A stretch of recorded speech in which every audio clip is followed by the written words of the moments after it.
যখন কারো প্রতি গভীর ভালোবাসা এবং অদ্ভুত আকর্ষণ সৃষ্টি হয় তখন অনেক সময় মন অস্থির হয়ে যায়। বিশেষ করে যদি সেই ভালোবাসা এমন কারো প্রতি হয় যিনি বয়সে অনেক বড় এবং পারিবারিক ঘনিষ্ঠ সম্পর্কে যুক্ত, তখন দ্বিধা আরও বেড়ে যায়। এমন অবস্থায় একজন লাজুক স্বভাবের ছেলের জন্য এই অনুভূতিগুলো বোঝা এবং এগিয়ে চলার উপায় খুঁজে পাওয়া সত্যিই চ্যালেঞ্জিং। আমার জীবনে এমনই একটি পরিস্থিতি এসেছিল যখন আমি অনুভব করলাম দুজন নারীর প্রতি আমার একসাথে গভীর টান। একদিকে আমার মামি, যিনি মাতৃসুলভ ব্যক্তিত্বের অধিকারী, এবং অন্যদিকে আমার খালা, যিনি প্রাণবন্ত এবং সদা হাস্যোজ্জ্বল। এদের প্রতি এই অনুভূতিগুলো আমাকে মানসিকভাবে দ্বিধাগ্রস্ত করেছিল। তবে সমস্যা এখানেই শেষ নয়। মামি এবং খালার মধ্যে কিছু ব্যক্তিগত মনোমালিন্য ছিল যা পরিস্থিতিকে আরও জটিল করেছিল।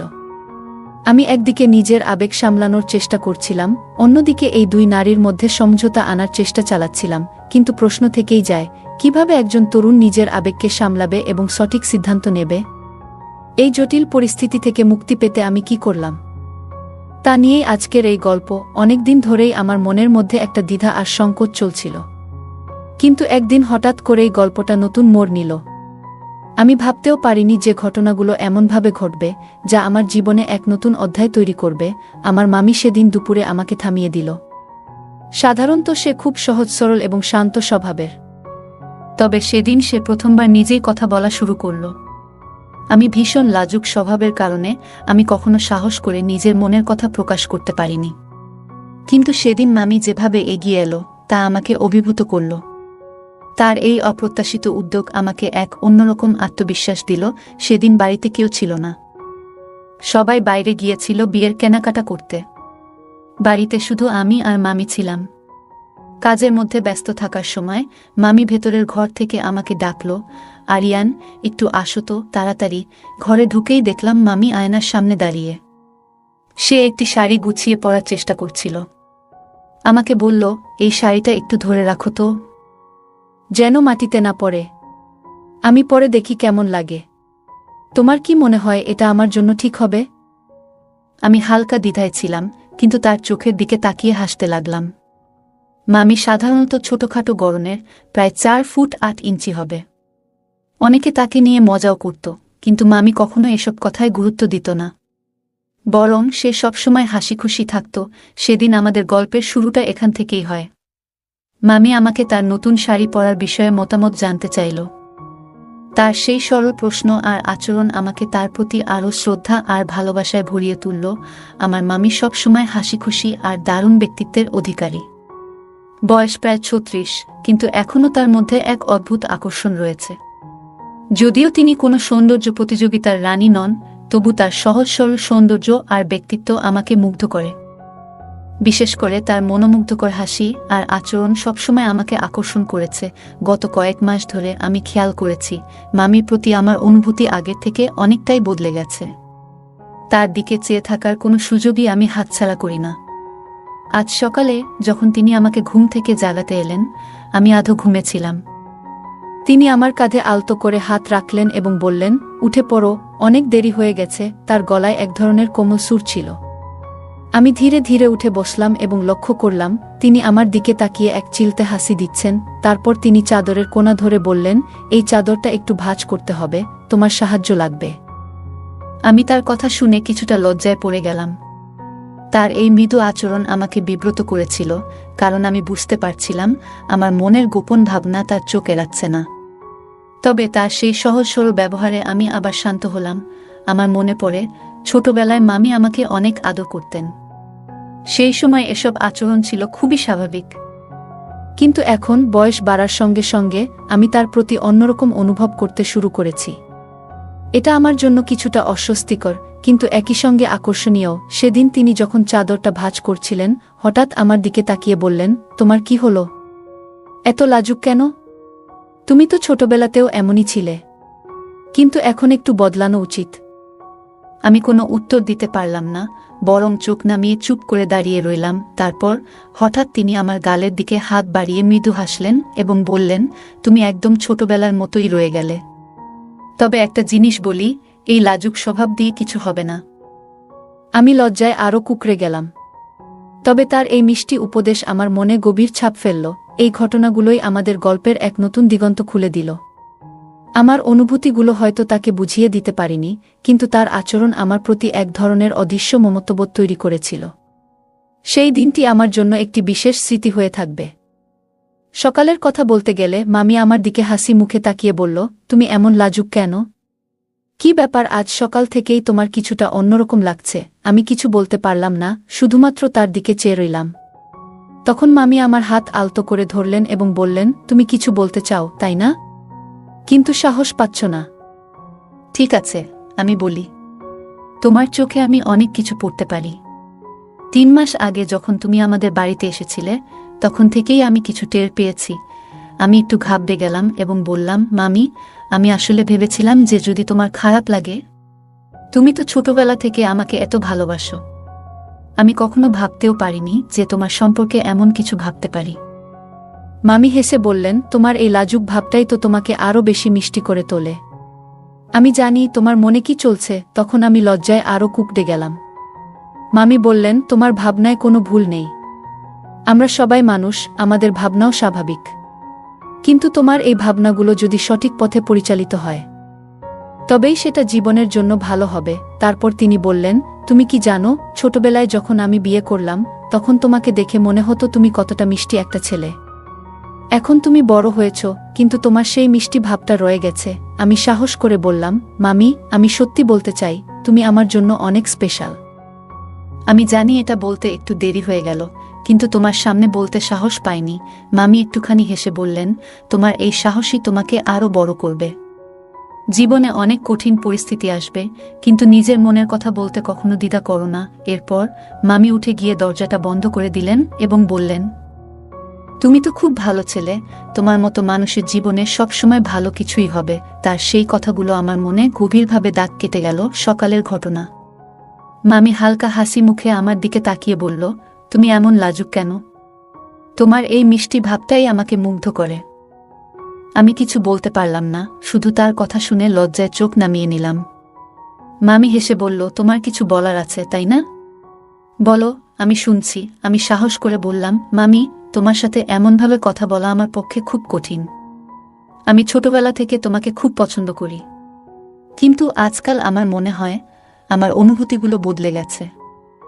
মামি কিছুক্ষণ আমার দিকে তাকিয়ে থেকে মিষ্টি গলায় বলল, তোমার মনের কথা শুনতে আমারও ভালো লাগছে। এরপর মামি বলল, তুমি তো এখন অনেক বড় হয়ে গেছ। আমি জানি ছোটবেলায় আমি তোমার জন্য কতটা গুরুত্ব রাখতাম, কিন্তু এখন তোমার সেই অনুভূতির বদল আমাকে অবাক করছে না।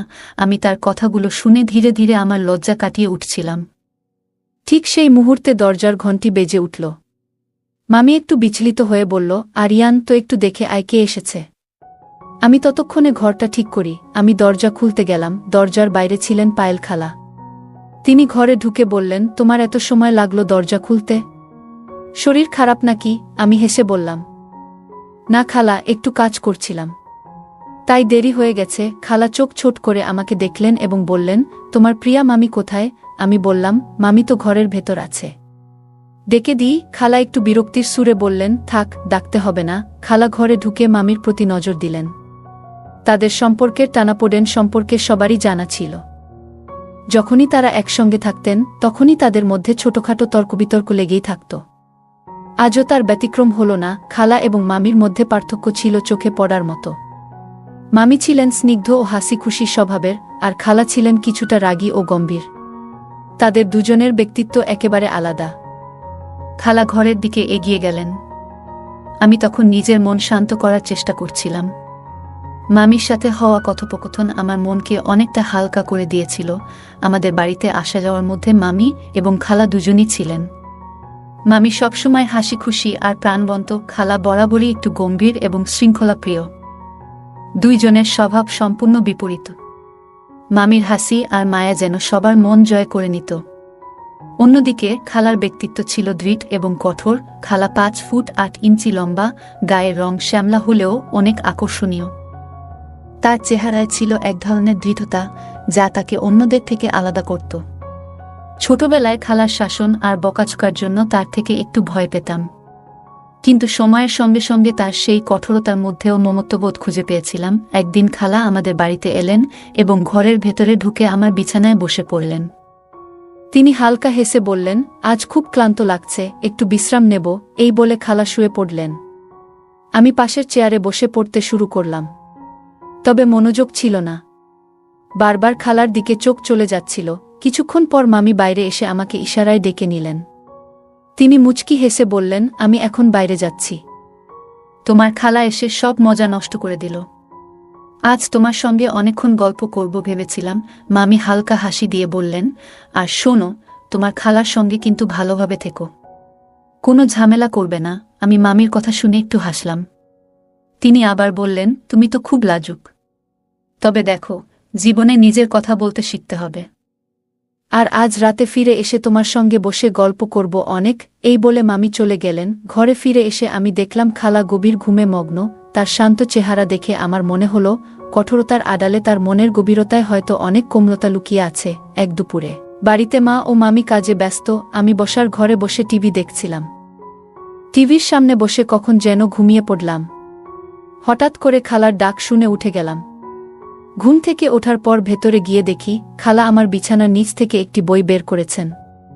বইটি এমন একটি বিষয়ের উপর ছিল যা আমার পড়া উচিত ছিল না। খালা বইটি উল্টেপাল্টে দেখছিলেন, আর তার মুখে ছিল এক ধরনের কঠোর অভিব্যক্তি। তোমার কাছে এই বইটা কেন? খালা হঠাৎ জিজ্ঞেস করলেন। তার কণ্ঠে মিশে ছিল রাগ এবং কৌতূহলের মিশ্রণ। আমি একেবারে ভ্যাবাচ্চাকা খেয়ে গেলাম। ছোটবেলায় খালার রাগ দেখেছি, তবে আজ যেন পরিস্থিতি অন্যরকম। সবাই তো বই পড়ে। আমি মাথা নিচু করে বললাম। খালা আমার দিকে তাকালেন এবং বইটি বন্ধ করে বললেন, তোমার বয়সটা বোঝা উচিত। তুমি এখন যা করছো তা ভবিষ্যতে সমস্যায় ফেলতে পারে। তারপর খালা বইটি রেখে হালকা হেসে বললেন, তুমি কি জানো, ছোটবেলায় যখন তুমি আমার কাছে আসতে আমি তোমার জন্য কত কিছু করতাম। কিন্তু এখন তুমি বড় হয়েছ, তাই নিজের কাজের দায়িত্ব নিতে হবে।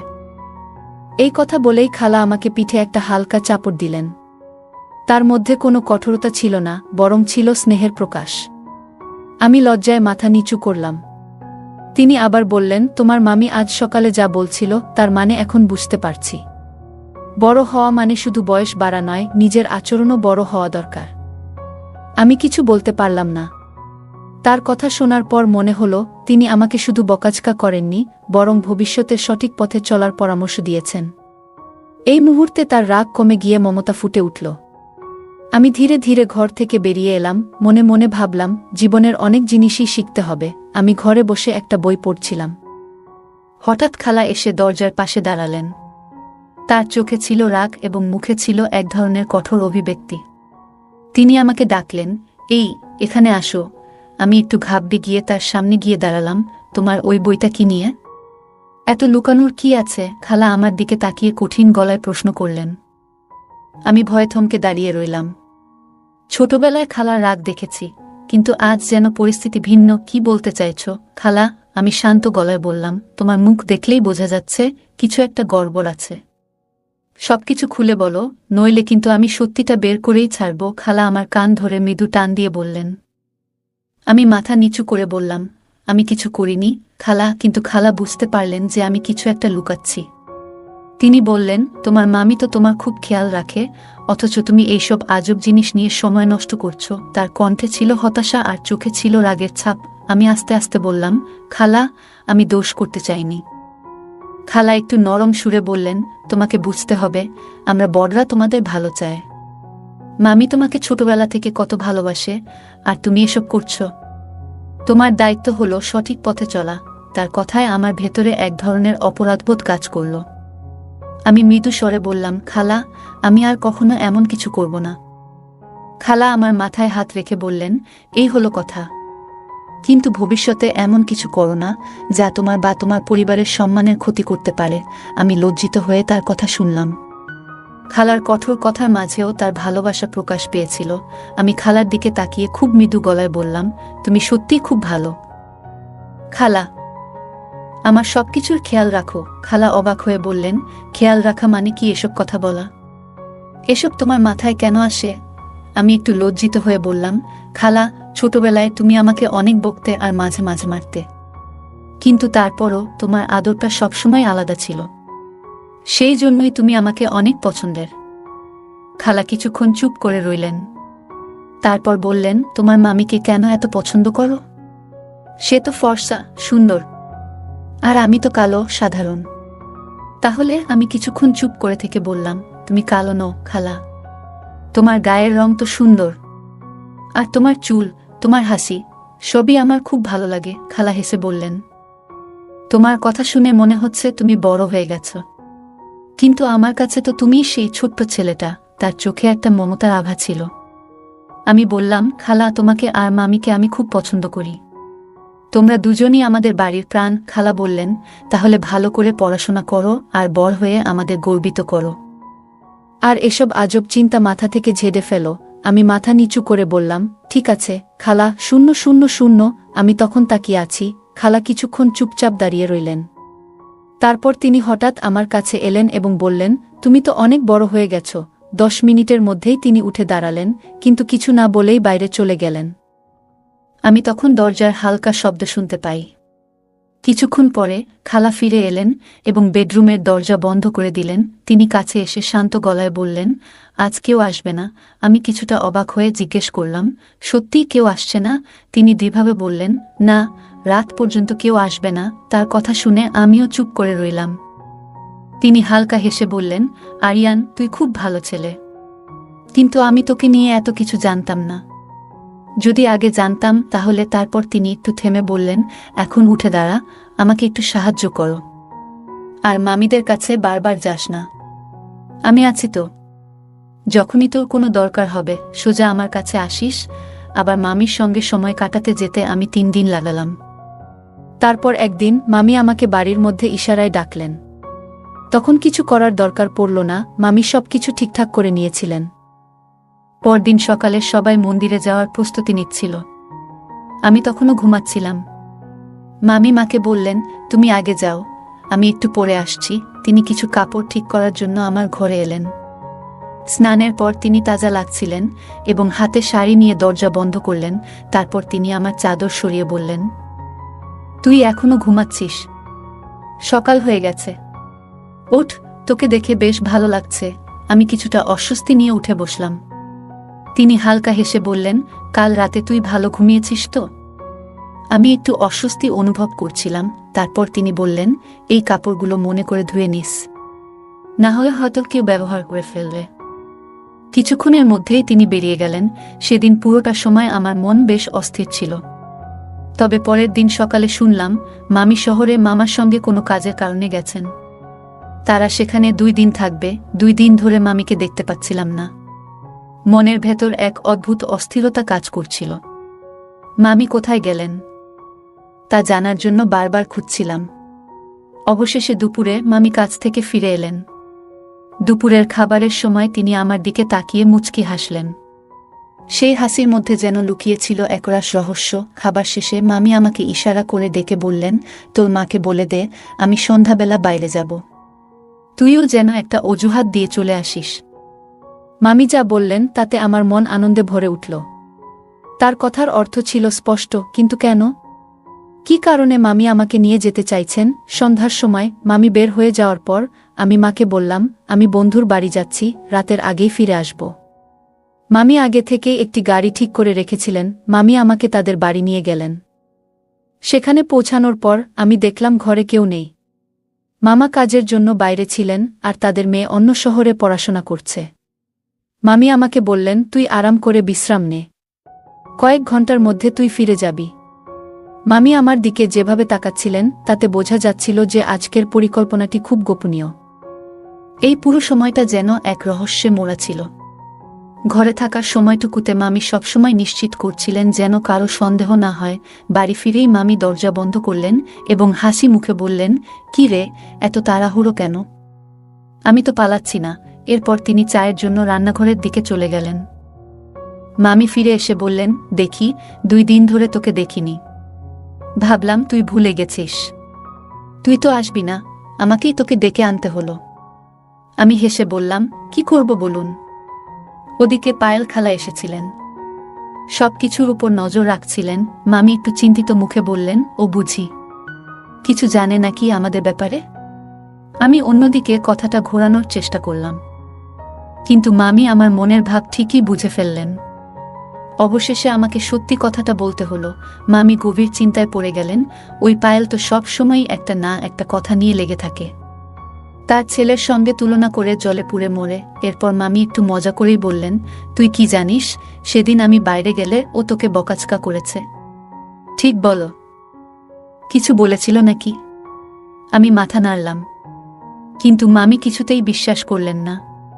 তিনি বারবার জিজ্ঞেস করতে থাকলেন, সত্যি করে বলো, মিথ্যে বললে কিন্তু আর কথা বলবো না। শেষে আমি স্বীকার করলাম। মামি একটু রেগে গেলেন, বদমাস ছেলে, 2 দিনে 2 বার তোকে বকাচকা করেছে, কি দরকার ছিল পায়েলকে এসব বলার? আমি বললাম, মামি আমি তো কিছু করিনি। উল্টে উনি আমাকে দোষারোপ করছিলেন, বলছিলেন তোমার মামি তো এত সুন্দরী, আমি তার সামনে কিছুই না, উনি তো সবসময় আমাকে এড়িয়ে চলেন। এই কথা শুনে মামি হেসে ফেললেন, তার চোখে মুখে হাসির ঝিলিক ছিল। বললেন, ওরে বাবা, এত বড় কথাও বলেছে, এখন দেখ আমি কি করি। পায়েল খালার সঙ্গে এই তুলনা নিয়ে আরেকদিন কথা বলতেই হবে। ঘর জুড়ে হাসির রেশ ছড়িয়ে পড়ল। মামি যেন পুরো বিষয়টাকে নিজের মতো করে সামলে নিলেন। গল্পটি এক অন্যরকম রোমাঞ্চ নিয়ে শেষ হল। মামি কিছুক্ষণ চুপচাপ রইলেন, তারপর মৃদু হেসে বললেন, কি বলবো রে, আমি তো কখনো কিছু বলিনি, ওরাই সবসময় ঝগড়া করতে আসে, তবে মানুষ হিসেবে খারাপ নয়।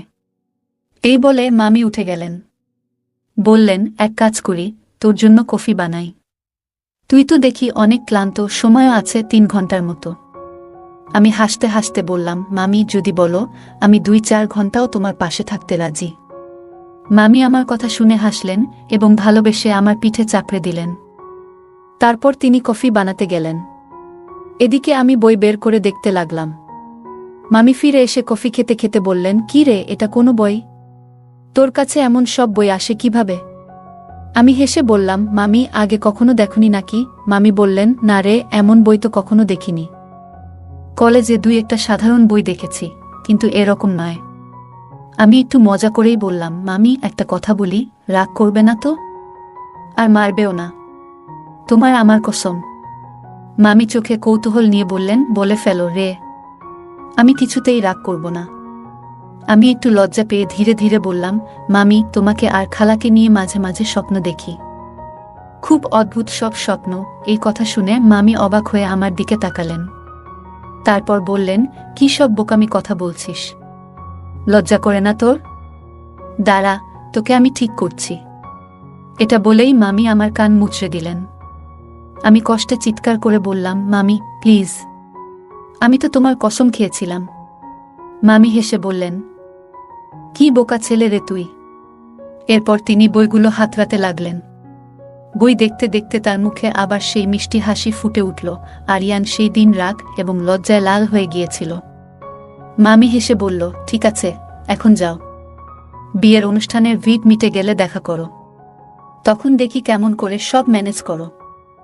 সেই রাতের অনুষ্ঠানে অনেকেই ছিল, কিন্তু আরিয়ান খেয়াল করল যে মামি এবং তার খালা কোথাও দেখা যাচ্ছে না। কিছুক্ষণ পর সে দেখে তারা দুজন এক পাশে দাঁড়িয়ে গল্প করছে। মামি বেশ কিছু বলছিল, কিন্তু খালা তার কথা মন দিয়ে শুনছিল। আরিয়ান ভাবল, এটা তো বেশ অদ্ভুত ব্যাপার। পরদিন সকালে আরিয়ান আবার মামির সঙ্গে কিছু সময় কাটানোর সুযোগ পায়। তখন সে তার মনের কথা খুলে বলে। মামি মুচকি হেসে বলল, তুমি সত্যিই কি আমার প্রেমে পড়েছ, নাকি আমাকে দেখলেই তোমার মাথা গরম হয়ে যায়? আরিয়ান লজ্জা পেয়ে বলল, না, আসলে খালা বলেছিলেন তুমি এখনো অনেক সুন্দরী, এই বয়সেও বিয়ে করলে ঠিক মানাবে। মামি তখন আরিয়ানকে অবাক হয়ে তাকিয়ে বলল, তোমার খালা বলেছে? আমি তো ভাবছিলাম সে আমার চেয়ে সুন্দর, কিন্তু তার আমার উপর এত রাগ কেন, সেটা বুঝতে পারি না। আরিয়ান উত্তরে বলল, আমি খালাকে বলেছিলাম তুমি তার উপর রাগ করো না, আর খালা বলেছিল সে বুঝতে পারে না তুমি কেন তার উপর রাগ করো। মামি তখন একটু চুপ করে থাকল, পরে হেসে বলল, ঠিক আছে, দেখা যাক সামনে কি হয়। সেই রাত থেকে খালা এবং মামির মধ্যে আর কোনো ঝগড়া হয়নি। তারা একসঙ্গে হাসি খুশি গল্প করতে শুরু করল। এমনকি একদিন আরিয়ান দেখে তারা একসঙ্গে কোনো কৌতুকে উচ্চস্বরে হাসছে। এরপর দিন ছিল রিসেপশন। সবাই প্রস্তুতি নিয়ে চলে গিয়েছিল, শুধু বাড়িতে ছিল আরিয়ান, মামি এবং খালা। মামি একটি গহনার হুক আটকে দিতে পারছিল না। সে আরিয়ানকে ডেকে বলল, এই আরিয়ান, একটু আসো তো, এই হুকটা আটকে দাও। খালা তখন নিজের চুল ঠিক করছিল, তাই ভেতরে চলে গেল। আরিয়ানও যেতে চেয়েছিল, কিন্তু থেমে গেল। দরজার ফাঁক দিয়ে সে দেখতে লাগল মামি পুরো সাজগোজ করে দাঁড়িয়ে আছে। সন্ধ্যার আয়োজন চলছিল, আর মামির গলার নেকলেসের হুক আটকে দিতে সমস্যা হচ্ছিল। সে বলল পায়েল খালাকে, একটু দেখো তো, হুকটা আটকে দিচ্ছি না। খালা এসে বলল, আচ্ছা দাও, আমি দেখছি। কিন্তু হুকটা বেশ ঢিলা ছিল। খালা আশেপাশে কিছু একটা খুঁজে দেখতে লাগল। কিছু না পেয়ে শেষ পর্যন্ত সে দাঁত দিয়ে হুকটা ঠিক করল। মামির চোখে কৃতজ্ঞতার ঝিলিক ফুটে উঠল। খালার এমন আচরণে মামি একটু চমকে গেলেও নিজেকে সামলে নিয়ে সোজা হয়ে দাঁড়াল। শেষে হুকটা ঠিক হয়ে গেল। মামি মুচকি হেসে বলল, পায়েল, একটা কথা বলি, রাগ করো না। তোমার এই শাড়িতে তুমি সত্যিই দারুণ লাগছো। পেল খালা একটু লজ্জা পেয়ে বলল, ধন্যবাদ, কিন্তু তোমার সাজও কম সুন্দর নয়। আজ কি তুমি লাল শাড়িটা পরবে? প্রিয়া মামি বলল, ভাবছিলাম লালটা পরব, কিন্তু তোমার পরামর্শে সবুজ শাড়িটা পরে নিলাম। তুমি বলেছিলে এটা পরলে ভালো লাগবে। খালা মাথা নেড়ে বলল, ঠিক বলেছ, সবুজটা তোমার খুব মানিয়েছে। কিছুক্ষণ তারা গল্প করল। এরপর মামি বাইরে বেরিয়ে গেল, আর খালা অন্য ঘরে তৈরি হতে চলে গেল। কিছুক্ষণ পরে মামি ডেকে বলল, পায়েল, একটু এসো তো, একটা সমস্যা হয়েছে। খালা যখন ঘরে ঢুকল, মামি তখন আয়নার সামনে দাঁড়িয়ে নিজের শাড়ি ঠিক করছিল। সে বলল, আমার ওজন একটু বেড়ে গেছে মনে হচ্ছে, এই শাড়িটা একটু টাইট লাগছে। খালা বলল, আরেকটা শাড়ি পরে নাও, যদি আরামদায়ক লাগে। মামি মুচকি হেসে বলল, না, এটা পরেই থাকি, তুমি ঠিক করে দাও। খালা একটু ঝুঁকে শাড়িটা ঠিক করে দিল, তারপর বলল, তোমাকে এটা দারুণ মানিয়েছে, সবাই তোমার দিকে তাকাবে। মামি হেসে বলল, তাহলে আর কিছু ভাবার দরকার নেই। সেদিনের আয়োজন ভালোভাবেই শেষ হল। তাদের কথোপকথন আর খুনসুটি সন্ধ্যাকে আরও সুন্দর করে তুলেছিল। হালকা হাসির শব্দ শুনতে পেলাম, কিন্তু আর কিছু না। মিনিট পেরিয়ে গেল, আমি ভাবছিলাম ভেতরে কি হচ্ছে। প্রায় ২০ মিনিট পরে আমি বললাম, মামি, খালা, দেরি হয়ে যাচ্ছে, মা আমাকে বকবে। ভেতর থেকে মামি বলল, হ্যাঁ হ্যাঁ, আমরা আসছি। কিছুক্ষণ পর দরজা খুলল এবং তারা দুজন বেরিয়ে এলো। তাদের মুখে এক ধরনের রহস্যময় হাসি ছিল। আজ খালাকে দেখতেও অসাধারণ লাগছিল। তারা দুজন এত সুন্দর লাগছিল যে আমি মুগ্ধ হয়ে গেলাম। তারা আমার দিকে তাকিয়ে হেসে বলল, এইভাবে তাকিয়ে আছো কেন? আগে কখনো আমাদের দেখোনি নাকি? মামি হেসে বলল, ছাড়ো পায়েল, আরিয়ান তো আজ পুরো বিভোর হয়ে গেছে আমাদের দেখে। খালা বলল, দেখো আরিয়ান, লোকজন আজ ভাববে আসল অতিথি কে আর তুমি কার দিকে তাকিয়ে আছো। সবাই মজা করতে করতে রিসেপশনের জন্য বেরিয়ে পড়লাম। পুরো অনুষ্ঠানে তারা একসঙ্গে ছিল, কথা বলছিল এবং হাসছিল। আমার মা আমাদের দেখে মুচকি হেসে বললেন, আজ এদের কি হয়েছে? ঝগড়ার বদলে পুরো সময় মিলেমিশে আছে। রাতে আমার মনের মধ্যে অনেক প্রশ্ন ঘুরপাক খাচ্ছিল। তারা ভেতরে সাজছিল নাকি অন্য কিছু করছিল? পরদিন অতিথিরা ধীরে ধীরে বিদায় নিচ্ছিল। খালা, যিনি সাধারণত দিল্লিতে থাকেন, চলে যাওয়ার কথা ভাবছিলেন, কিন্তু মামি তাকে বলল, পায়েল, তুমি কি এখানে আরও কিছুদিন থাকতে পারবে? আমি একা হয়ে যাব। আমার মা বিস্মিত হয়ে তাকালেন। যারা আগে এক মুহূর্তে একে অপরকে সহ্য করতে পারত না, তারাই এখন একসঙ্গে থাকার কথা বলছে। আমার মা হাসতে হাসতে বললেন, তাহলে তুই থাক, তোর মামি আর খালার সঙ্গে থেকে ভালো সময় কাটাবি। আমি খুশি হয়ে বললাম, হ্যাঁ মা, আমি এখানেই থাকব। তবে আমার মনে হচ্ছিল, এই দুইজন একসঙ্গে থাকলে আমাকে নিয়ে কি পরিকল্পনা করবে কে জানে। পরের দিন বিকেলে বাবা মা বেরিয়ে গেলেন। আমি, মামি আর খালা একা রইলাম। খালা বিদায় নেওয়ার আগে মজা করে আমার গালে চাপ দিয়ে বললেন, তোর মুখ দেখে মনে হচ্ছে খুব কষ্ট হচ্ছে আমাকে যেতে দেখে। আমি মুচকি হেসে বললাম, খালা, তুমি আমাদের সঙ্গে থাকো, একসঙ্গে মজা করব। রাতে আমরা তিনজন একসঙ্গে গল্প করছিলাম। মামি আমাকে বললেন, আজ রাতে কে কোথায় ঘুমাবে? আমি বললাম, আমি বাইরের ঘরে ঘুমাবো, তোমরা ভেতরে আরামে এসি চালিয়ে ঘুমাও। আমার কথা শুনে তারা হেসে উঠলেন। খালা বললেন, আরে না, তুই বাইরের ঘরে কিভাবে থাকবি? তুই ভেতরে থাক, আমি বাইরে ঘুমাই। মামি বললেন, তা তো হবে না, তুই ভেতরে ঘুমা পায়েল, আমি বাইরে ঘুমাই। তাদের মধ্যে এই তুই ঘুমা আমি ঘুমিখু নিয়ে হাসাহাসি চলতে লাগল। আমার দিকে তাকিয়ে বারবার হেসে উঠছিলেন, মনে হচ্ছিল আমায় নিয়েই মজা করছেন। অবশেষে তারা আমায় বললেন, তুই বল আরিয়ান, তুই কোথায় ঘুমাবি? আমি বললাম, সবাই একসঙ্গে ভেতরের ঘরে ঘুমাই। বড় বিছানা আছে, আমরা সবাই আরামে থাকতে পারব। আমার কথা শুনে তারা এত হাসলেন যে হাসি থামাতে পারছিলেন না। শেষ পর্যন্ত আমরা তিনজন একসঙ্গে গল্প করতে করতে ঘুমিয়ে পড়লাম। সেই রাতে তারা আমাকে নিয়ে কি পরিকল্পনা করছিলেন সেটা হয়তো আমি কখনোই জানতে পারব না। রাতের কথা বলি। মামি হেসে বললেন, ঠিক বলেছিস, চালাক ছেলে। চলো আমরা সবাই ভেতরে গিয়ে একসঙ্গে ঘুমাই। আমরা একসঙ্গে বড় বিছানায় ঘুমাতে গেলাম। আমি মাঝখানে শুয়েছিলাম, আর মামি আর খালা আমার দুপাশে। তারা একে অপরের দিকে তাকিয়ে হাসছিলেন। তাদের সেই গোপন হাসি দেখে আমার মনে হলো আজ রাতে নিশ্চয়ই কিছু ঘটনা ঘটবে। বন্ধুরা, যদি এই গল্পটি ভালো লেগে থাকে তাহলে দয়া করে ভিডিওটি লাইক করুন এবং আমাদের চ্যানেলটি সাবস্ক্রাইব করুন। পাশে থাকা বেল আইকনটি প্রেস করুন যাতে করে আমরা যখনই নতুন ভিডিও আপলোড করি তার নোটিফিকেশন সবার আগে আপনার কাছে পৌঁছে যায়। ধন্যবাদ, দেখা হবে আমাদের পরবর্তী ভিডিওতে।